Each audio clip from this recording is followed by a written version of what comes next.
ವೀಕ್ಷಕರೇ, ನನ್ನ ಈ ಒಂದು ವಿಡಿಯೋಗೆ ನಿಮಗೆಲ್ಲ ಸ್ವಾಗತ. ನೋಡಿ, ಈ ಒಂದು ವಿಡಿಯೋದಲ್ಲಿ ನಾನು ಮೆನಿಸ್ಕಸ್ ಬಗ್ಗೆ ಮಾತಾಡ್ತಾ ಇದ್ದೀನಿ. ಮೆನಿಸ್ಕಸ್ ಅಂದರೆ ಎರಡು ಮೂಳೆಗಳ ಮಧ್ಯೆ ಇರುವಂತಹ ಒಂದು ಸಾಫ್ಟ್ ಇರುವಂತಹ ಒಂದು ಸ್ಟ್ರಕ್ಚರ್ ಇದು. ಈ ಒಂದು ಮೂಳೆಗಳಿಗೆ ಕುಷನಿಂಗ್ ಥರ ಮತ್ತು ಫ್ರಿಕ್ಷನ್ ಕಡಿಮೆ ಮಾಡೋದಕ್ಕೆ ಅದು ಸಹಾಯ ಮಾಡುತ್ತೆ.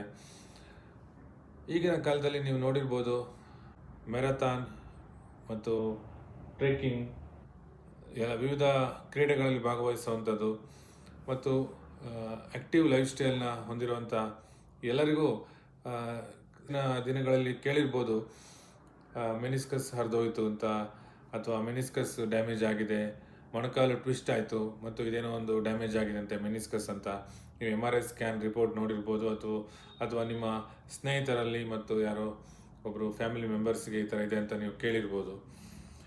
ಈ ಒಂದು ಮೆನಿಸ್ಕಸ್ನ ನಾವು ಯಾವಾಗಲೂ ಹೊಲಿಯೋದಕ್ಕೆ ನಾವು ಪ್ರಯತ್ನ ಮಾಡ್ತೀವಿ. 100ರಲ್ಲಿ 90 ಭಾಗ ನಾವು ಮೆನಿಸ್ಕಸ್ನ ನಾವು ಸ್ಟಿಚ್ ಮಾಡಿ ಅದೇನು ಹರಿದೋಗಿರುತ್ತೋ ಅದನ್ನು ನಾವು ಹೊಲಿತೀವಿ. 90 ಅಥವಾ 95 ಜನಗಳಿಗೆ ನಾವು ಯಾವುದೇ ರೀತಿಯ ಮೆನಿಸ್ಕಸ್ ಹರಿದ್ರೂ ನಾವು ಹೊಲಿದು ಸರಿ ಮಾಡ್ಬೋದು. ಆದರೆ ಕೆಲವೊಮ್ಮೆ ಈ ಒಳಗಿನ ಭಾಗ ಅಂದರೆ ವೈಟ್ ಝೋನ್ ಅಂತ ಏನು ಹೇಳ್ತೀವಿ, ವೈಟ್ ಝೋನ್, ಈ ಆಚೆ ಇರೋದು ರೆಡ್ ಝೋನ್, ಮಧ್ಯೆ ಇರೋದು ರೆಡ್ ವೈಟ್ ಝೋನ್, ಒಳಗಿರೋದು ವೈಟ್ ಝೋನು, ಮಧ್ಯೆ ಇರೋದು ರೆಡ್ ವೈಟು, ಆಚೆ ಇರೋದು ರೆಡ್.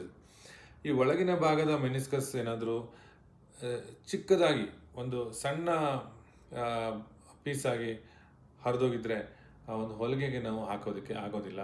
ಅಂಥ ಸಂದರ್ಭದಲ್ಲಿ ನಾವು ಆ ಒಂದು ಪಾರ್ಷಿಯಲ್ ಮೆನಿಸೆಕ್ಟಮಿ ಅಥವಾ ಮೆನಿಸ್ಕಸ್ ಬ್ಯಾಲೆನ್ಸಿಂಗ್ ಅಂತ ನಾವು ಮಾಡ್ತೀವಿ. ಅದು ಮಾಡೋದ್ರಿಂದ ನಾವು ಮೆನಿಸ್ಕಸ್ನ ನಾವು ಸಂಪೂರ್ಣವಾಗಿ ತೆಗೆಯೋದಿಲ್ಲ ಮತ್ತು ಆ ಒಂದು ಕೂಡದೇ ಇರೋಂಥ ಒಂದು ಸಣ್ಣ ಒಂದು ಚಿಕ್ಕದಾಗಿರೋಂಥ ಒಂದು ಫ್ರ್ಯಾಗ್ಮೆಂಟ್ನ ನಾವು ತೆಗೆಯೋದ್ರಿಂದ ಮೊಣಕಾಲಿನಗೆ ಏನೂ ತೊಂದರೆ ಆಗೋದಿಲ್ಲ.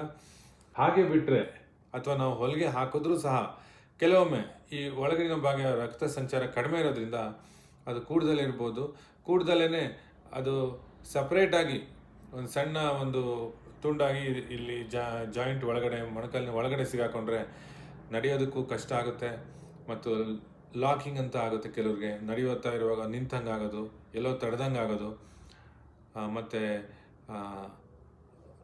ಊತ ಬರೋದು, ಈ ಉರಿ ಊತ ಅಂತ ನೀವೇನು ಕೇಳಿದ್ದೀವಿ, ಸ್ವೆಲ್ಲಿಂಗ್ ಅಂತ, ಅಂದರೆ ಮೊಣಕಾಲಿನಲ್ಲಿ ಮತ್ತು ಊತ ಬರುವಂಥ ಸಂದರ್ಭಗಳನ್ನ ನೀವು ಕೇಳಿರ್ಬೋದು. ನೀವು ಅದನ್ನು ನೋಡ್ಬೋದು. ನಿಮಗೆ ಇದು ಉಪಯೋಗ ಆಗಿದೆ ಅಂತ ನಾನು ಅನ್ಕೋತೀನಿ. ಈ ಒಂದು ಮಾಹಿತಿ ನಿಮಗೆ ಉಪಯುಕ್ತಕರ ಅಂತ ಅನಿಸಿದ್ರೆ ನಿಮ್ಮ ಸ್ನೇಹಿತರಿಗೆ, ಫ್ಯಾಮಿಲಿ ಮೆಂಬರ್ಸಿಗೆ ಯಾರಿಗಾದರೂ ಇದರಿಂದ ಅನುಕೂಲ ಆಗುವಂಥದ್ದಿದ್ದರೆ ಅವ್ರಿಗೂ ಶೇರ್ ಮಾಡಿ. ಮತ್ತು ನನ್ನ ಚಾನಲ್ನ ಸಬ್ಸ್ಕ್ರೈಬ್ ಮಾಡೋದ್ರಿಂದ ಈ ರೀತಿ ಮೊಣಕಾಲಿನ, ಭುಜದ ಮತ್ತು ಹಿಪ್ ಜಾಯಿಂಟ್ನ ಬೇರೆ ಬೇರೆ ಥರದ ಶಸ್ತ್ರಚಿಕಿತ್ಸೆಗಳು, ರೋಬೋಟಿಕ್ ಶಸ್ತ್ರಚಿಕಿತ್ಸೆಗಳ ಬಗ್ಗೆ ನಾನು ಮಾಹಿತಿನ ಕೊಡ್ತಾ ಇರ್ತೀನಿ. ನೀವು ಅದನ್ನು ರೆಗ್ಯುಲರಾಗಿ ಫಾಲೋ ಮಾಡ್ಬೋದು, ನೋಡ್ಬೋದು. ಧನ್ಯವಾದಗಳು.